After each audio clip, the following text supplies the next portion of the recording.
عباد الله يا الله باروች الشيء الذي لا بد أن لا ننساه لنرساو የማይገባ ነገር الشيء الذي لنرساو لا بد أن لا ننساه የማይገባ ነገር أننا في هذه الدنيا በዚህ ዱንያ እንግዶች መሆናችን ነው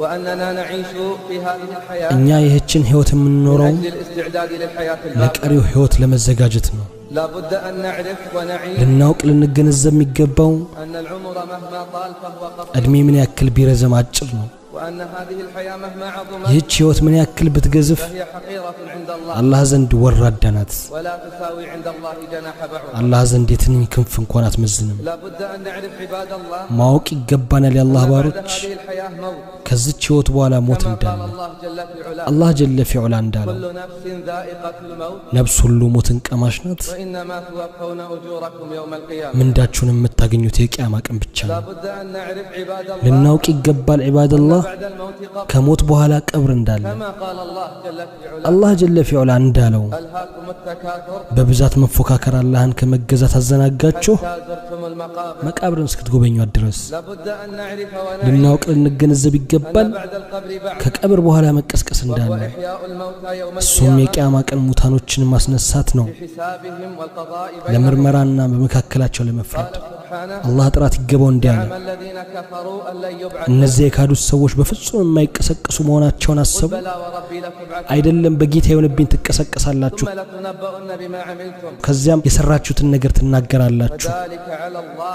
يسير ይሄ በአላህ ላይ ቀላል ነው በላችሁ حين علمنا هذا كله ይህን ሁሉ ስናውቅ فما المطلوب من الجميع ከሁሉም የሚፈለገው ምንድነው فما المطلوب من الجميع ከሁሉም የሚፈለገው ምንድነው المطلوب ما قال الله جل في علاه የሚፈለገው አላህ እንዳለው آمنوا بالله ورسوله በአላህና በመልእክተኛው الذي أنزلنا በዚያ ባወረድነው ብርሃን እመኑ والله بما تعملون አላህ በምትሰሩት ሁሉ ውስጥ አዋቂ ነው يوم يجمعكم يوم الجمع ለመሰብሰቢያ ቀን የሚሰበስባችሁን ቀን አስታውሱ ይህ የመጎዳዳት መገለጫ ቀን ነው استعدوا عباد ተዘጋጁ عباد الله استعدوا عباد الله واحرصوا على የአላህ ባሮች ሆይ ተዘጋጁ በመጨረሻ ስራቸው ላይ በርቱ لأن النبي صلى الله عليه وسلم قال ምክንያቱም ነብዩ ሰለላሁ ዐለይሂ ወሰለም አሉ يبعث كل عبد على ما مات ባሪያ ሁሉ በሞተበት ላይ ነው ይቀሰቀሰው